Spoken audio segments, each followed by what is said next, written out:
Eu me lembro de ter amado você antes de existir.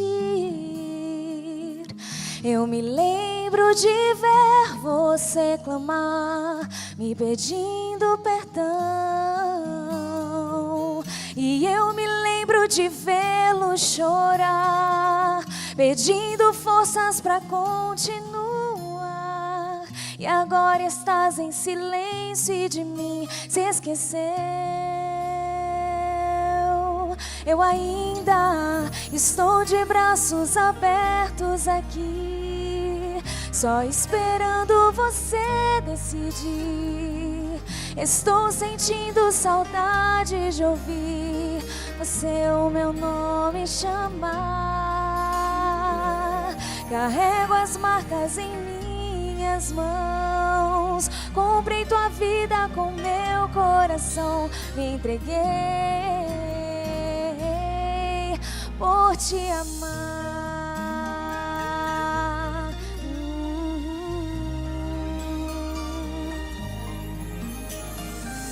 Tantos sonhos eu planejei pra você, só pensando em fazer-te feliz.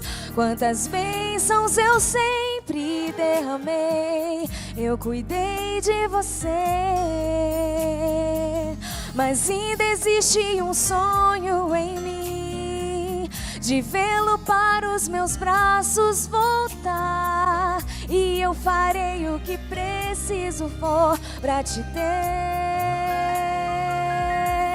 ao meu lado. Estou de braços abertos aqui, só esperando você decidir. Estou sentindo saudade de ouvir você o meu nome chamar. Carrego as marcas em minhas mãos, comprei tua vida com meu coração, me entreguei por te amar. Por você esperarei o tempo, eu romperei até poder te abraçar e dizer: quero dizer que ainda amo você, eu amo você, espero você.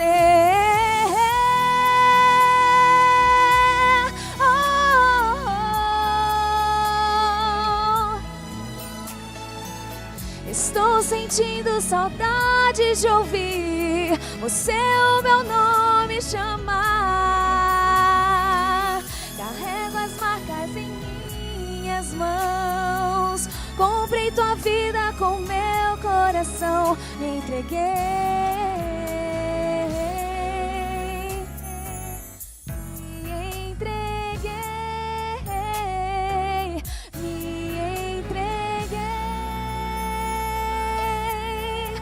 Por te amar.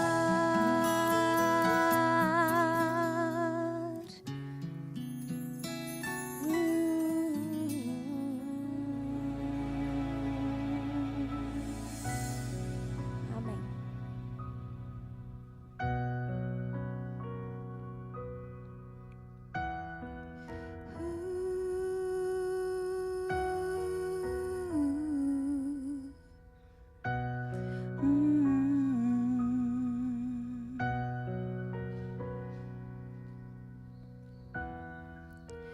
Sonho com um dia em que a dor não existirá.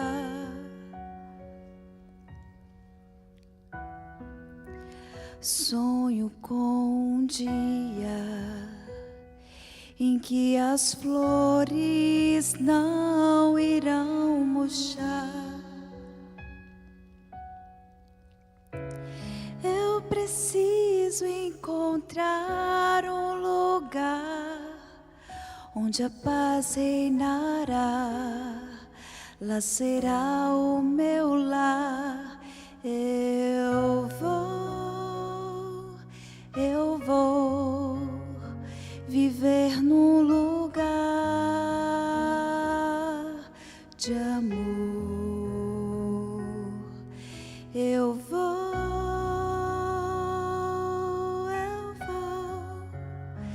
viver com Jesus,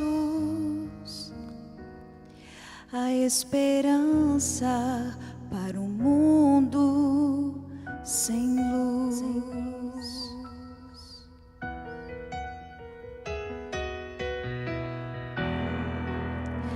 Vou rever amigos que se foram sem dizer adeus.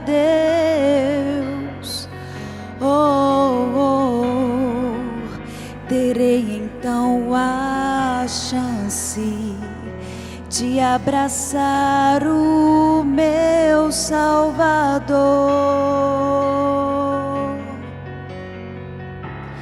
Eu preciso esquecer este mundo. Eu quero me preparar. Aqui não é o meu lugar. Eu vou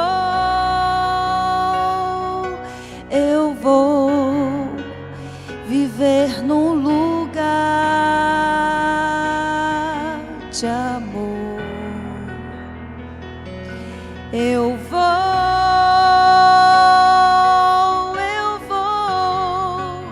viver com Jesus, a esperança para o mundo. Eu vou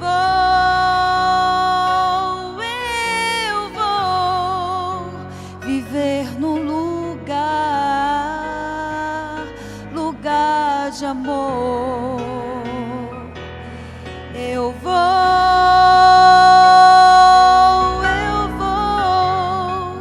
viver com Jesus,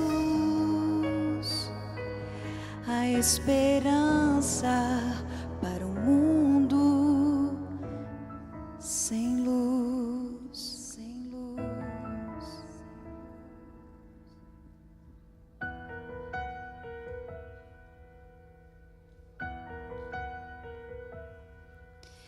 Eu vou. Amém. Obrigado à equipe de louvor. Bom dia e bom sábado a todos. É bom reencontrá-los nesta manhã. Nossa igreja hoje está mostrando como ela é grande. Apesar da diversidade de atividades que temos paralelas acontecendo, não só aqui no campus, mas em outras igrejas, nós ainda temos uma igreja praticamente cheia, né? Nós estamos felizes em comemorarmos o mês do internato. Agosto é o mês do internato. E esse final de semana, particularmente, o Dia dos Pais, né? E nós gostaríamos de convidar a todos os pais para que ficassem em pé. Neste momento, todos os pais que estão aqui, para que ficassem em pé. O nosso departamento infantil, ele preparou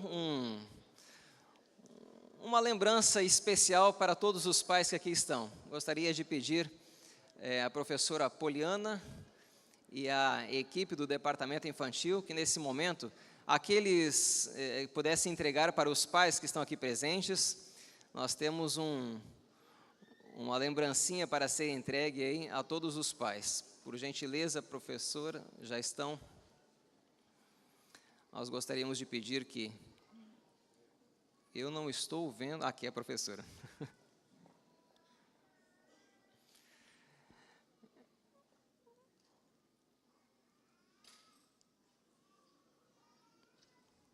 A lembrancinha está presa no departamento infantil, não é? Então, professora, a sala pastoral? Muito bem. Ok. Os pais vão ficar, então, em pé um pouco para exercitar, não é? A sua valorosa força. Os nossos pastores já estão pegando aqui essa lembrança. Irmãos, por favor, sentem enquanto eles pegam, que nós vamos aproveitar esse entremeio para passar um vídeo que nós temos. Todo sábado, nesse mês de agosto, nós estamos passando um vídeo a respeito do internato em todas as igrejas da União Leste Brasileira. O nosso desejo com isso é fortalecer a ideia e a importância da vida no campus. Eu vou pedir ao Emerson, por gentileza, que passe o vídeo, para que nós possamos, então, relembrar alguns momentos e algumas histórias que acontecem no internato. A minha história com a Faculdade Adventista da Bahia começou quando eu tinha meus 21 anos de idade. Eu morava no Recôncavo Baiano, na cidade de Maragogipe, e trabalhava na área de educação, na Secretaria de Educação. E a Faculdade Adventista da Bahia, na região, no Recôncavo Baiano, é muito famosa, muito conhecida, e o sonho dos educadores que moram naquela região é poder estudar em uma faculdade renomada como a Faculdade Adventista da Bahia. E fui. Fiz o vestibular, passei, lá eu conheci pessoas assim incríveis. Na época eu nem sabia o que era ser adventista, não conhecia nada da denominação e fiz muitas amizades. O primeiro ano foi um ano fantástico, de grandes experiências, de aprendizado. Conheci professores maravilhosos que hoje são amigos pessoais meus. Porém, no segundo ano de faculdade, eu recebi a notícia que o governo do estado não iria mais renovar a parceria com a prefeitura. Um projeto que eu trabalhava, então, iria findar. E aí eu fiquei desesperada. E aí me escondi em um cantinho e comecei a chorar. E aí uma professora chamada Tânia Torres, hoje ela não está mais na Faculdade Adventista da Bahia, mas era nossa professora de Sociologia, chegou perto de mim e falou assim: Fernanda, o que está acontecendo com você? Por que você está chorando tanto? E aí eu contei para ela a história, que eu não poderia continuar mais, dar continuidade aos estudos. E ela falou: como assim? Eu achava que você era da burguesia. E aí eu contei a minha história de vida para ela, que era como de sacrifício, estar ali na faculdade. E ela disse assim: fica tranquila, eu vou te ajudar. Vai para as férias e fica tranquila. Mas durante as aulas eu tinha algumas dificuldades com a questão da religião. Então eu não aceitava determinadas coisas, porque a minha denominação, a minha religião era católica, e eu questionava por que as meninas não usavam brincos, por que não podiam ouvir certos tipos de músicas nas apresentações, na sala de aula. E teve uma semana de oração com o pastor Fernando Iglesias. E eu era vice-líder da turma, e eu fiz ali um montinho com os alunos que não eram adventistas, que não eram cristãos, para a gente não ir para a semana de oração. E durante a semana nós não fomos, não participamos. No último dia me deu vontade, eu quero saber como é isso, eu quero ir lá. Eu falei para os amigos: gente, hoje nós vamos. Ué, mudou de ideia? Mudei, então vamos. Quando eu cheguei na igreja, o pastor Fernando Iglesias estava pregando. E aí falando do amor de Jesus, falando que a gente precisava abrir o coração para Deus, que todos tinham desafios, mas nada era impossível quando se acreditava em Deus. E eu não sei te explicar. Na verdade, hoje eu sei, né? O Espírito Santo atuou de tal forma que quando eu percebi, eu já estava lá na frente aceitando um apelo do pastor Fernando. Eu só me recordo que quando eu olhei para trás, tinha um monte de colegas da sala, gente chorando ao mesmo tempo que eu e me abraçando, porque eles não acreditavam que eu havia aceitado aquele apelo. E aí no momento eu pensei: nossa, eu vou ter que me batizar, vou ter que virar crente. Muitas coisas aconteceram até chegar esse momento. Mas aí eu tive que voltar para a minha cidade, o projeto acabou, a parceria, esperei durante um mês a resposta da professora Tânia Torres, ela não me deu nenhum retorno. Foi quando eu peguei as minhas coisas e voltei para o sítio. Quando eu estava no sítio, desesperada, sem saber o que fazer, ia ter que correr atrás de um outro emprego, abrir mão da faculdade, a professora Tânia me ligou e falou assim: Fernanda, arruma tuas coisas e vem para cá, porque nós conseguimos uma bolsa para você. E aí eu fui feliz da vida e eu achava que era uma bolsa de 100%. Mas na verdade não era uma bolsa de estudos de 100%, era de 50%.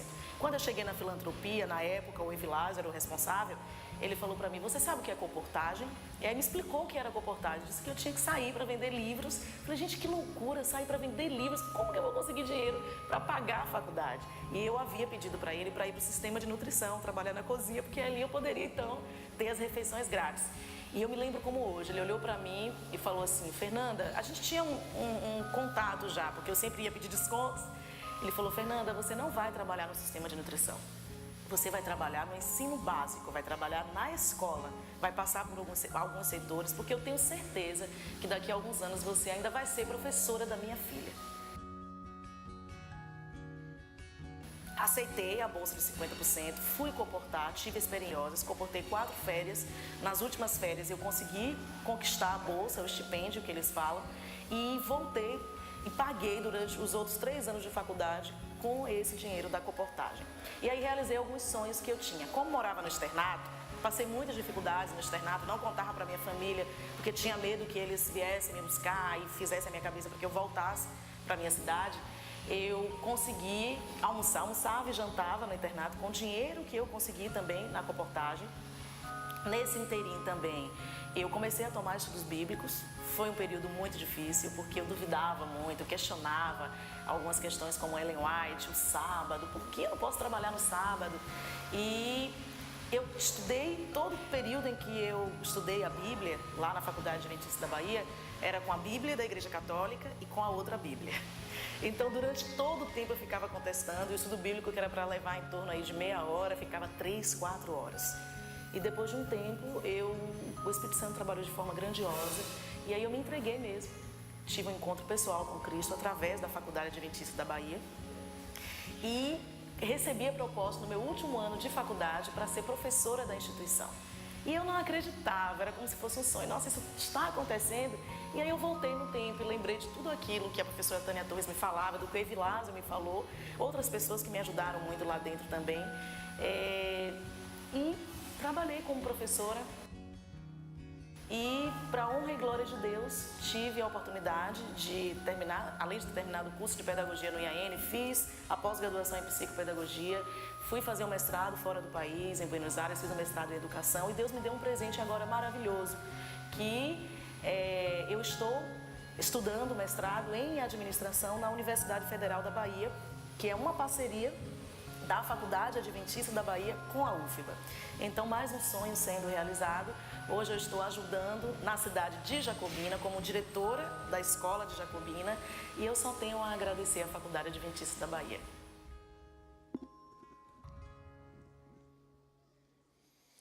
Esses são os milagres que vão acontecendo de pessoas que passam por aqui.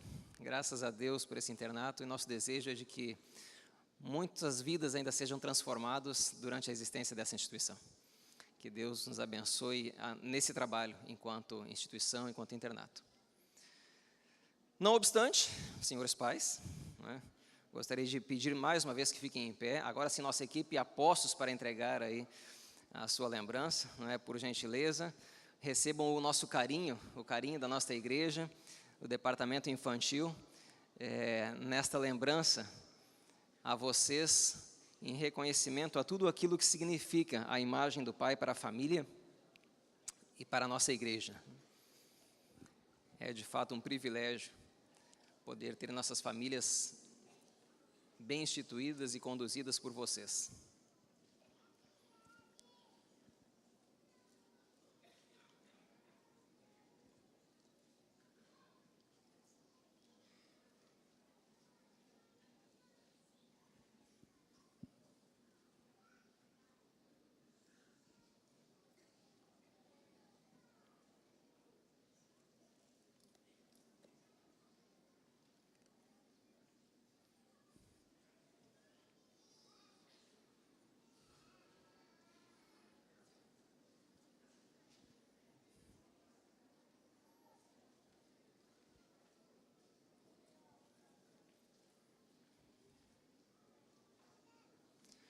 Para mim, esse Dia dos Pais está sendo especial, né? Fazia muito tempo que eu não conseguia passar o Dia dos Pais com meu pai, que veio me visitar aqui.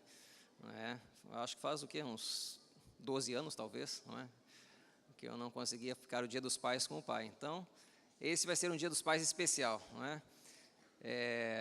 para mim, particularmente, e espero que para cada um de vocês também o seja. Nós temos aqui, nesse e-mail, já estão recebendo.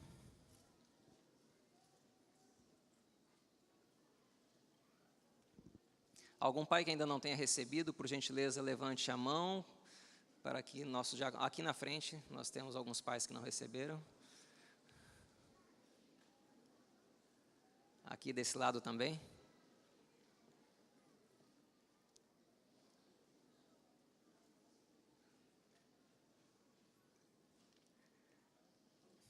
Aqui na frente, temos um conjunto de pais aqui que não recebeu também. Mais alguém? Na galeria nós temos um conjunto de pais lá também, por gentileza, algum diácono zeloso, chegue lá para nossos pais que estão no alto. Muito bem.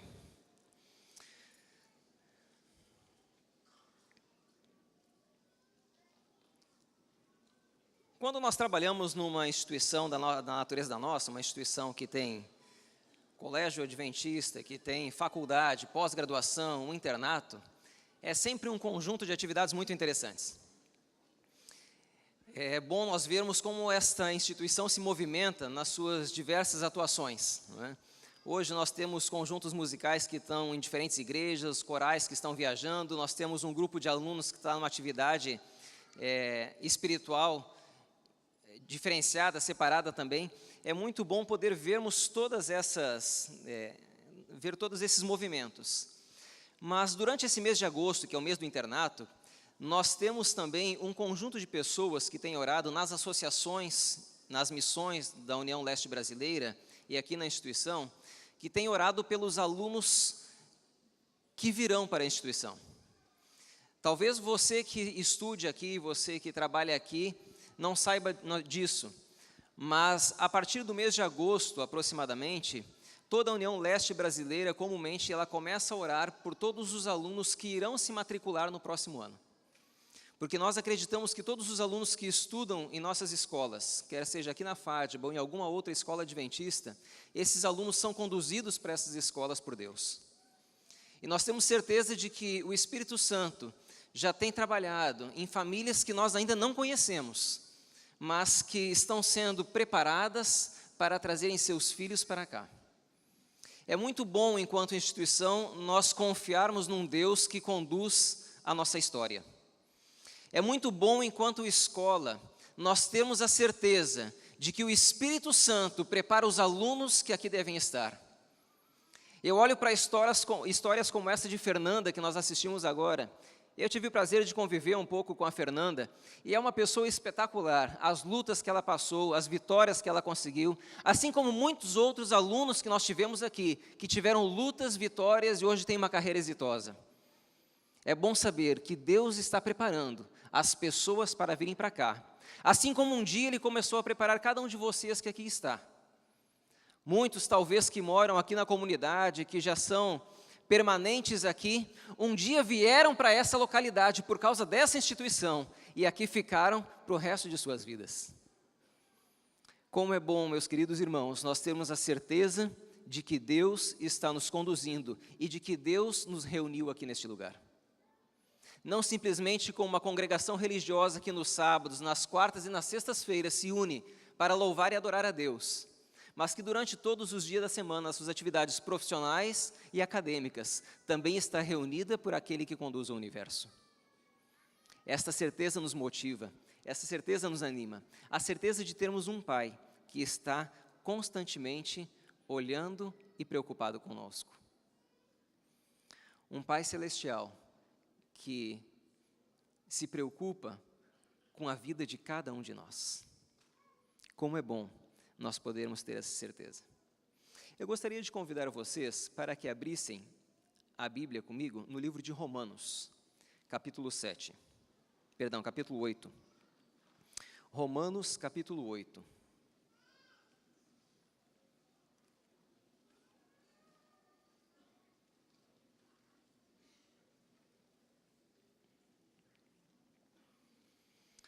Versículos 14 até o 17. Pois todos os que são guiados pelo Espírito de Deus são filhos de Deus. Porque não recebestes o espírito de escravidão para viverdes, outra vez atemorizados, mas recebestes o espírito de adoção, baseados no qual chamamos Abba, Pai. O próprio Espírito testifica com o nosso espírito que somos filhos de Deus. Ora, se somos filhos, somos também herdeiros, herdeiros de Deus e co-herdeiros em Cristo. Se com Ele sofremos, também com Ele seremos glorificados. Esses versos, para mim, eles trazem uma mensagem muito importante. Nós somos adotados por Deus. O processo de adoção é um processo interessante. Antes de falarmos sobre adoção de fato, ou sobre esse processo de sermos recolhidos por Deus para si, eu gostaria de conversar um pouco com você sobre o conceito de cidadania. A cidadania ela pode ser vista de duas perspectivas. Todos nós somos cidadãos, não é? Cidadãos de algum lugar. Tem pessoas que lutam muito para se tornar cidadãos de outro lugar ao qual não pertencem. Existem muitas pessoas que lutam e almejam ser cidadãos de países que não são o seu país de origem, ou por necessidades pessoais, ou por necessidades sociais, financeiras. A cidadania, de fato, ela é determinada pelo local onde nós nascemos e pelo local onde nós somos registrados. Quando meus filhos nasceram, eles nasceram em Salvador, foram registrados em Salvador, portanto, eles são cidadãos brasileiros, soteropolitanos. Não é? Conheço famílias que moram aqui na instituição, que não são daqui, que quando seus filhos nasceram, optaram em ir para os seus estados de origem, para que os seus filhos tivessem o mesmo registro, a mesma natureza regional que eles têm. Então, alguns viajaram para o Espírito Santo, outros para Minas, outros para o Rio Grande do Sul, para que seus filhos nascessem na mesma cidade em que os pais nasceram. Esse é o formato que nós temos de registro hoje. No entanto, existe um outro conceito de cidadania, particularmente o conceito que foi reivindicado e usado pelos romanos. Nós sabemos que Paulo, em certa feita, quando estava sendo interrogado, ele disse que era romano para que pudesse receber um tratamento diferenciado. De fato, existe uma ideia de que o que determina a cidadania de uma pessoa, de fato, não é o local onde ela nasceu e foi registrada, mas sim a origem dos pais. Eu e minha esposa nascemos no Rio Grande do Sul. Somos cidadãos brasileiros, mas somos gaúchos. No entanto, os meus filhos são cidadãos brasileiros também, mas são baianos. Dessa perspectiva do nascimento, da cidadania vinculada aos pais, os meus filhos, apesar de terem nascido na Bahia, seriam considerados gaúchos, porque o pai e a mãe são gaúchos. Isso aconteceria para pessoas que moram fora do Brasil também, não é? Às vezes, pessoas que moram fora do Brasil, têm seus filhos lá, os seus filhos são registrados, eles assumem dupla cidadania. No entanto, na perspectiva bíblica, seriam considerados conforme a cidadania dos pais. A cidadania romana, ela poderia ser natural, por ter nascido de pai e mãe romanos, ou de pai particularmente romano, ou ela poderia ser adquirida. Uma pessoa que tivesse mais posses, ela poderia comprar o direito de ser cidadão romano, para que dessa maneira ela pudesse ter os benefícios que os cidadãos romanos gozavam. E isso não era um investimento fácil. Inclusive, esse foi o questionamento feito a Paulo, não é? Eu acho interessante que Paulo ele era muito perspicaz nas suas colocações para se aproveitar do que podia, segundo ele, para ganhar a todos quanto pudesse.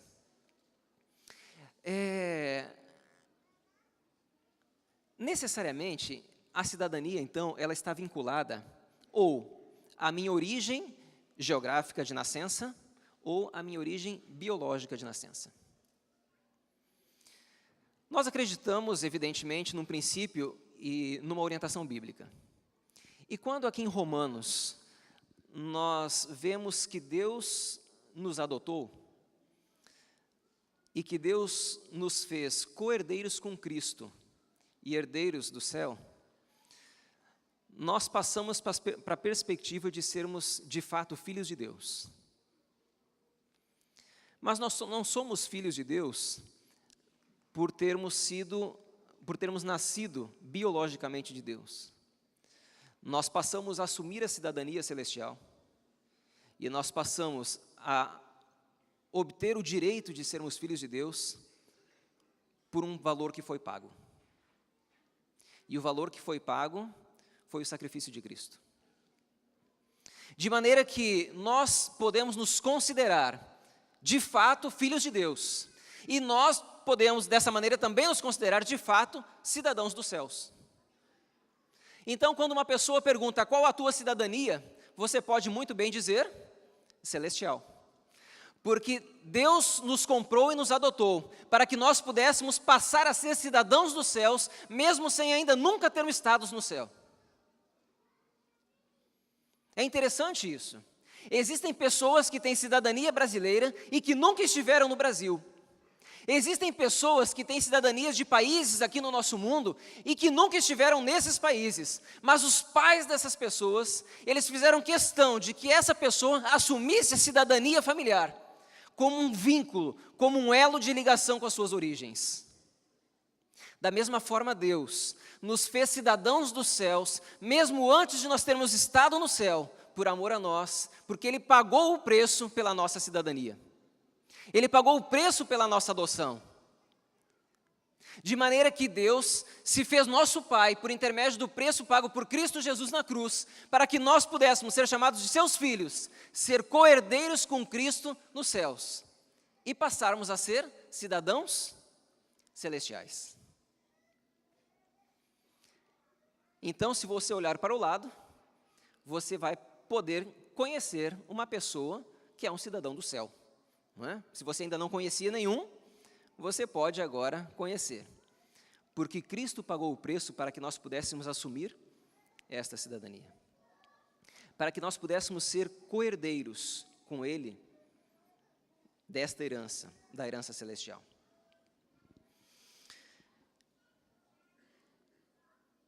O interessante nesse processo de adoção e de doação de Deus por nós, é que ele extrapola a questão biológica. Eu não vou fazer uma pergunta aqui, porque ela é uma pergunta de resposta óbvia. Se eu perguntasse quem aqui tem pai, todos têm, mesmo que não o conheçam, não é? Mas todos têm pai.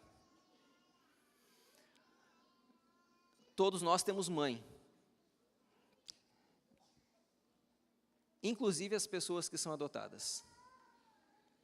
No entanto, o fato de nós termos sido adotados por Deus e amados por Deus faz uma grande diferença. Sabem por quê? Os meus pais estão aqui e eles me amam, eu imagino, não é? Por um motivo muito simples, que é o mesmo motivo pelo qual eu amo os meus filhos. Eles nasceram da minha esposa e de mim, do nosso relacionamento. Eles são fruto da nossa carne. E nós os amamos de maneira incondicional. No entanto, Deus nos ama de um jeito diferente. Nós não nos tornamos filhos de Deus porque nós não somos amados por Deus porque nós somos filhos de Deus.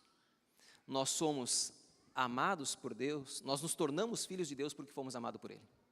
E existe uma diferença aí. A diferença é que primeiro Deus nos amou, para que depois nós nos tornássemos filhos.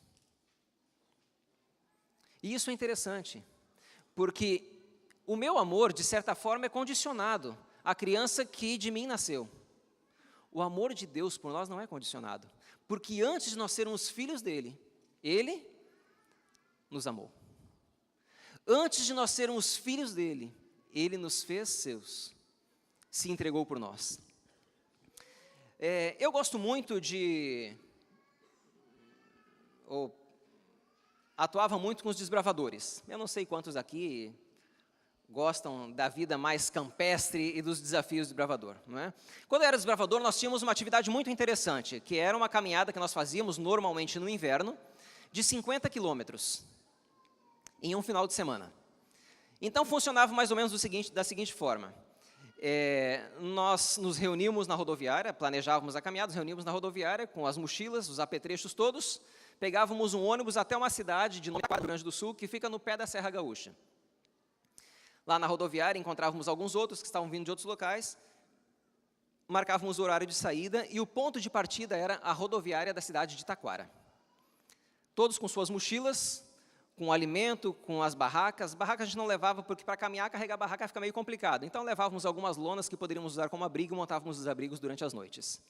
E nosso ponto final era a rodoviária da cidade de Canela, na Serra Gaúcha. Então, como se fosse... Para desbravador, as coisas, às vezes, são muito simples, não é? Então, como se fosse simples caminhar 50 quilômetros, esses 50 quilômetros deveriam ser feitos subindo a serra. Em 2 dias e meio, a gente saía na tarde de sexta-feira e chegava na tarde de domingo. 2 dias. Era uma aventura muito interessante. Caminhávamos por meio da mata, tínhamos um guia que ia nos conduzindo, subindo. Eu lembro até hoje que havia alguns trechos que era interessante, que a gente subindo, eu conseguia encostar a mão no chão, de tão íngreme que era a subida, né? Tínhamos que nos inclinar muito para frente, por causa da mochila pesada atrás, porque senão nós éramos projetados para trás. Mas eram momentos ímpares na vida. Para desbravador, quanto pior, melhor, né? Aqueles que são desbravadores sabem do que eu estou falando. Os piores acampamentos são os melhores acampamentos, não é? Aqueles que ficam marcados. E numa dessas caminhadas que nós fizemos, começou a chover já logo na saída. E nós vamos parar por causa da chuva? É claro que não. E continuamos nossa caminhada. Vejam, mês de julho, Serra Gaúcha, chovendo. Saía fumaça do nosso corpo, literalmente, não é? Porque a evaporação do suor, ela saía em forma de fumaça por causa do frio. E nós íamos caminhando, subindo. Quando está caminhando, não tem frio, não é? O problema é quando para. E quando para à noite para dormir. Porque a temperatura cai mais ainda. No meio da floresta, nós tínhamos alguns pontos de parada certos. Em virtude da condição climática, numa dessas caminhadas, nós atrasamos um pouco o ritmo. E nós chegamos no ponto de parada, já estava escuro, noite. Nesses casos, a gente tenta reduzir o máximo possível de peso para levar. Então, lanterna e pilha é uma coisa que normalmente a gente procura evitar. Talvez leve uma por equipe e distribua as pilhas, uma para cada um carregar e a lanterna para o outro, né?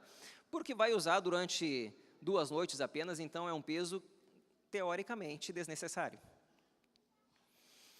Pois bem, chegamos num dos locais, escuro, não é? Era uma antiga fazenda pequena, uma chácara, desabitada, tinha uma cabana, já tínhamos combinado com o proprietário de que pararíamos lá, e agora vamos procurar um local para ficar.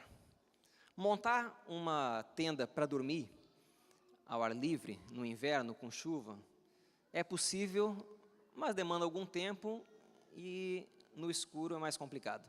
Então, nós achamos uma antiga estalagem da propriedade e dissemos, vamos ficar aqui. Onde os cavalos ficavam e onde os bois e as vacas ficavam, né? E era muito interessante, porque tinha todas as baias ali, fomos distribuindo por equipes, né? Cada um foi se alojando ali, fazendo a sua suíte particular, né? Por unidades, e aí ficamos instalados. Colocamos uma lona no chão, colocamos a proteção que precisava, e dali dormimos. No outro dia pela manhã, nós fomos começar a analisar melhor as condições. Primeiro, nós fomos verificar a sopa que havíamos comido. Fizemos um fogo de chão e fizemos uma sopa.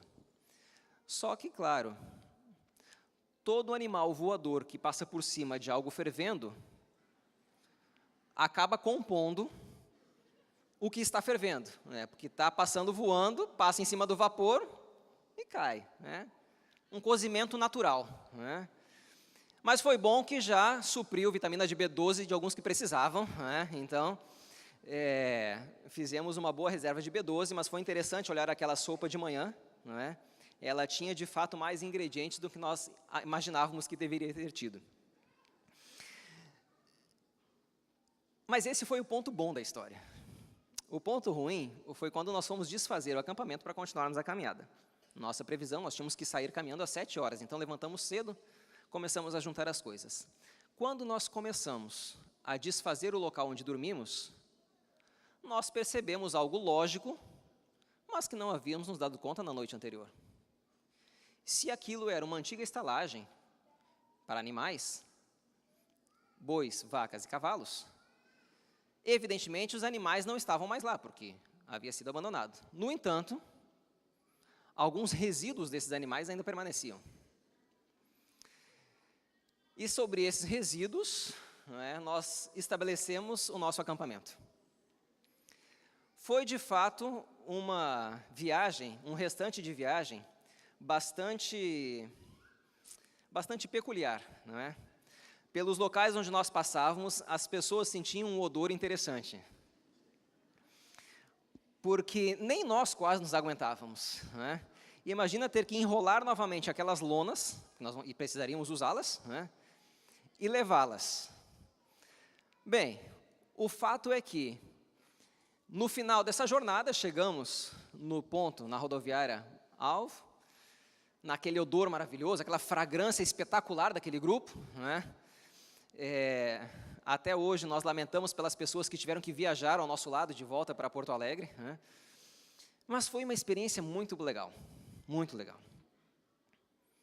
Agora, o que eu acho interessante dessa história? O que eu acho interessante é que nós só percebemos o local podre onde nós estávamos dormindo, descansando, quando o dia amanheceu. Nós não conseguimos perceber a podridão do local onde nós estávamos descansando durante a noite, durante a escuridão. Sabem, irmãos, às vezes nós começamos a descansar em locais podres. E nós não percebemos a podridão do local onde estamos, porque nós estamos em meio à escuridão. Somente quando nós deixamos Cristo entrar em nossa vida, somente quando nós buscamos a sua palavra, somente quando nós entramos em comunhão, em contato com Deus, nós começamos a perceber a podridão sobre a qual nós colocamos o nosso acampamento. Nós começamos a perceber a podridão sobre a qual nós estamos descansando, que nós não conseguimos ver se estivermos afastados do Senhor. Nós só percebemos, de fato, a nossa situação e a nossa realidade quando nós nos aproximamos de Deus, porque é Ele que traz a luz para iluminar a nossa vida. É Ele que nos mostra a realidade que está embaixo dos nossos pés. É Ele que nos mostra onde nós estamos chegando para descansarmos. Se nós não permitirmos que Cristo traga luz para nossas vidas, nós vamos continuar dormindo sobre a podridão. Nós vamos continuar descansando sobre a podridão.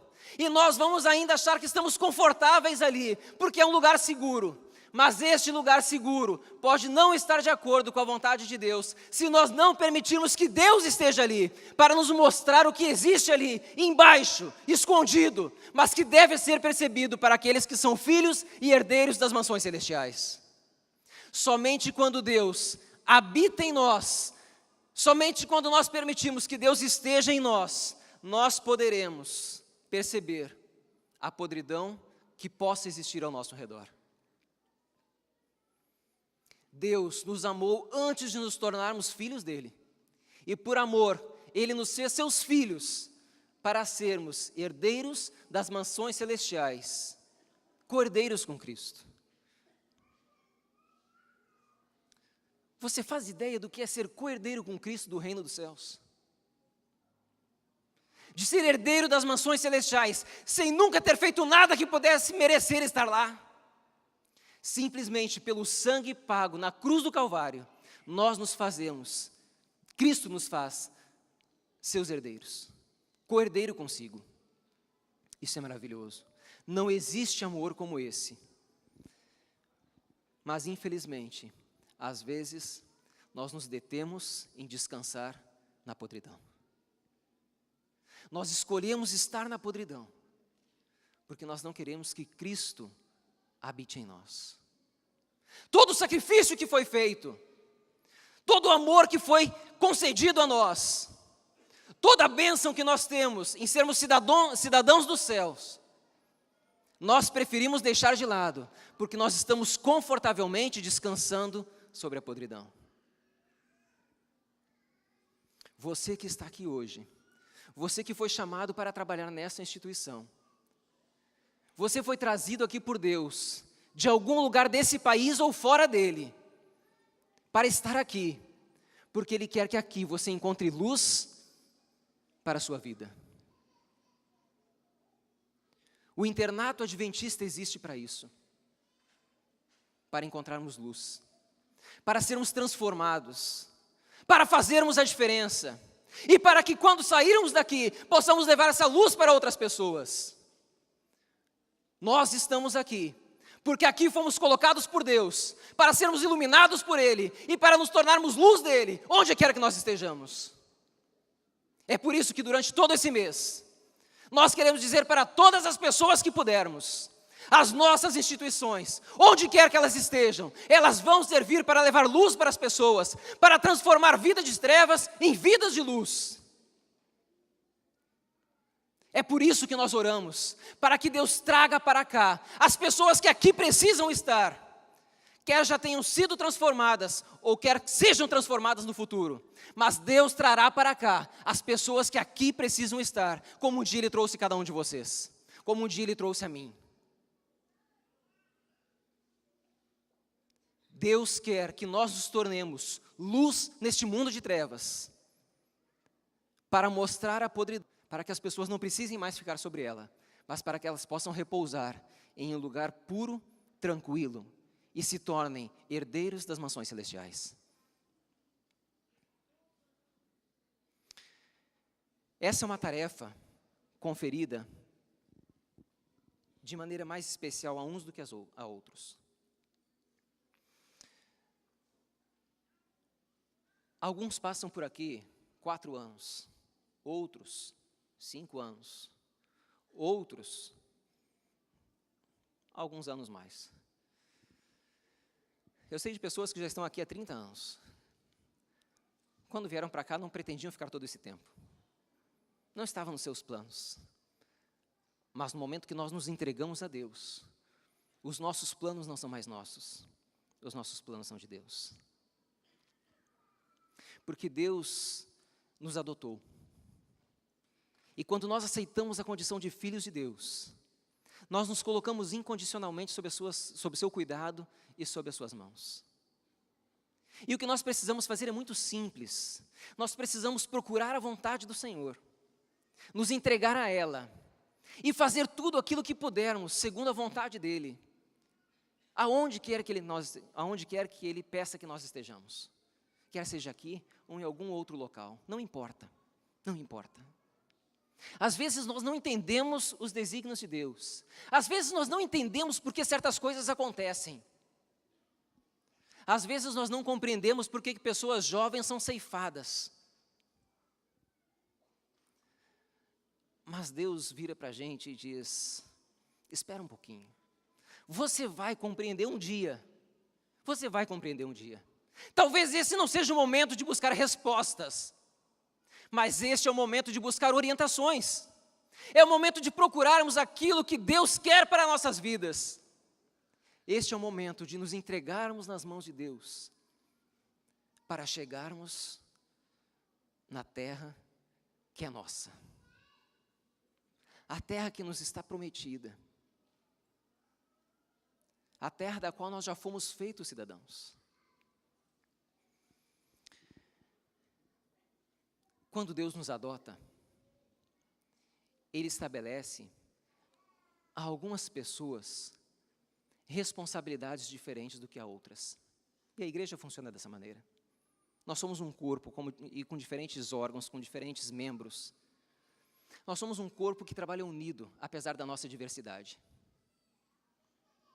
Mas quando a gente pensa num internato como esse, numa escola como essa, nós temos aqui partes desse corpo que foram escolhidas por Deus para trabalhar como representantes de Deus, adotando aqueles que aqui chegam.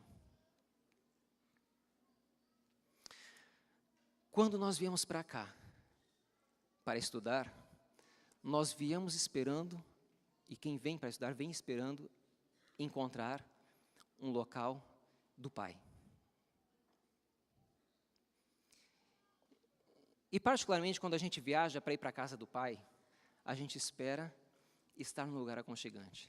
E são essas pessoas que trabalham aqui que recebem essa responsabilidade de Deus.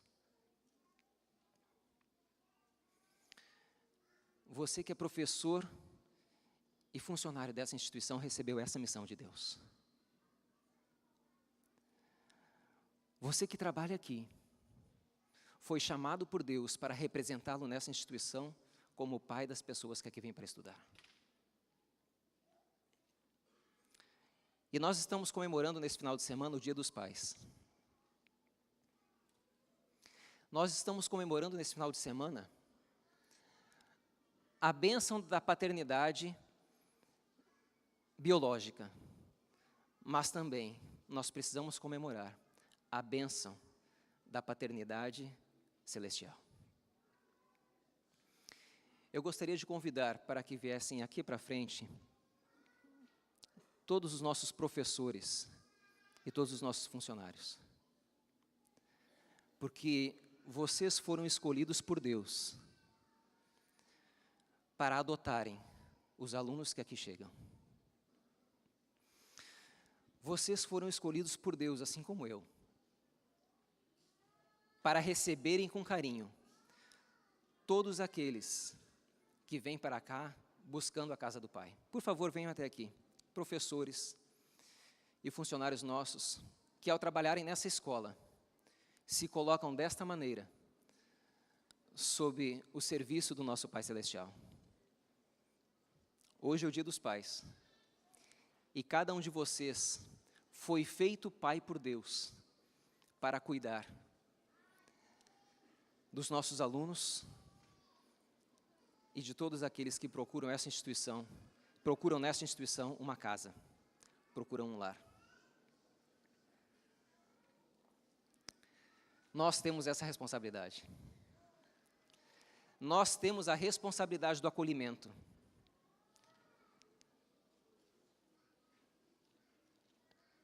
Nós temos a responsabilidade do receber com afeto, do fazer todos aqueles que chegam se sentirem bem e na casa do Pai. É para isso que nós somos chamados. É para isso que nós estamos aqui. Nós não estamos aqui para cuidar de sala de aula, para cuidar de laboratórios, para cuidar de finanças, para cuidarmos de passarelas. Nós estamos aqui para cuidarmos de pessoas. Nós estamos aqui para fazermos cada um de nossos alunos se sintam na casa do Pai. Agora saibam de uma coisa. Não existe pai sem filhos. Não nesse contexto. Não existe pai sem filhos. E essa oração que eu quero fazer não seria significativa sem os nossos filhos. Eu sei que nós temos aqui muitos alunos que estão aqui pelo meio, pessoas da comunidade que vieram para cá. E eu gostaria que vocês procurassem os seus pais aqui no meio, que chegassem a ele, convidar nossos alunos que estão aqui, para que venham aqui à frente também, para que encontrem os pais dessa escola, convidar a comunidade que aqui está, para que se una conosco, para encontrar os pais. Por favor, venham até aqui, os filhos dessa casa, para que possam também, junto com os que se fizeram pais para recebê-los, participar dessa oração. Nós temos uma missão aqui. Nós temos uma missão. Essa missão é levarmos luz para o mundo, nos fazermos luz. Por favor, todos os alunos que nós temos, você tem alguém aqui nesse meio que você conhece, com quem você se identifica.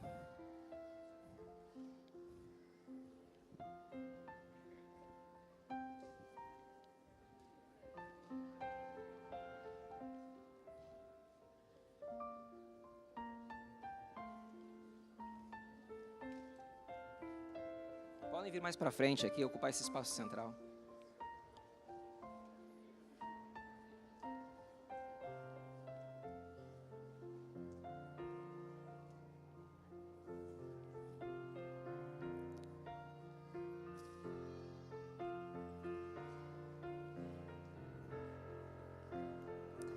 Existem ainda alguns pais que estão esperando pelos seus filhos.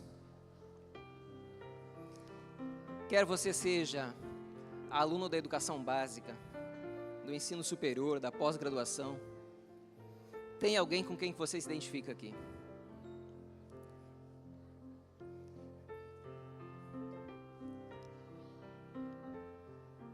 Sabem, irmãos, isso é o internato adventista. Essa é a essência daquilo que nós fazemos aqui. É compartilharmos as bênçãos que Deus nos concede para juntos chegarmos ao céu. É nos tornarmos instrumentos nas mãos de Deus para juntos chegarmos aos céus. Eu tenho certeza que cada um de vocês que está aqui à frente busca esse propósito. Quer chegar logo na sua cidade, nas mansões celestiais. Agora, isso que nós temos aqui não seria possível sem termos um acolhimento. Eu gostaria de convidar a todos os irmãos da comunidade de Capoeiro-Sul que ficassem em pé também. A todos os irmãos que moram aqui em Capoeiro-Sul, que receberam essa escola aqui, que fizeram com que isso se tornasse realidade, que recebem a cada um de nós, nas suas casas, nos seus locais de trabalho. Isso é o que faz a diferença. É esse conjunto que faz a diferença. E eu sei que esse final de semana, nós também temos aqui pais de filhos que estudam aqui, que são de outros lugares, ou que vieram trazer os seus filhos, ou que vieram passar o dia dos pais com seus filhos. Por favor, fiquem em pé também. Porque eles estão aqui, porque vocês confiam na gente. Esses estudantes estão aqui porque confiam na gente. Aqueles que são pais de filhos, pais de alunos nossos. Por favor, fiquem em pé também. Porque isso aqui é realidade. O internato é realidade. Porque vocês confiam a vida dos seus filhos a essa instituição. Isso é internato adventista. É unidos estarmos buscando o mesmo ideal, as mansões celestiais. Estarmos aqui nesta manhã faz a diferença. E fará diferença para o resto das nossas vidas. Por favor, assim como estão, em atitude de reverência, vamos orar. Querido e bom Pai, louvado e bendito seja o Teu santo nome. Muito obrigado, porque o Senhor tem cuidado de cada um de nós. Mas principalmente, querido Deus, muito obrigado, porque o Senhor nos fez seus filhos. Em algum momento de nossas vidas, o Senhor nos trouxe até aqui, ou para que trabalhássemos, ou para que estudássemos, ou para que vivêssemos aqui nessa comunidade. O fato é que nós fomos escolhidos por Ti, para cumprirmos a Tua missão aqui neste local. Enquanto estivermos aqui, usa-nos como Teus instrumentos. Faze-nos servidores que reflitam a imagem do Pai. Faze-nos estudantes que reflitam a imagem do Filho. Faça-nos, querido Pai, moradores que reflitam a imagem do Pai no acolhimento. Querido Pai, transforma as nossas vidas, conduze-nos, aproprie-se de nós, para que nós consigamos nos apropriar das mansões celestiais. Ilumina as nossas vidas, apresente as nossas fragilidades e nos dê forças para seguirmos conforme a Tua vontade. Transforma-nos, conduze-nos e continue nos amando. Te pedimos em nome de Jesus. Amém.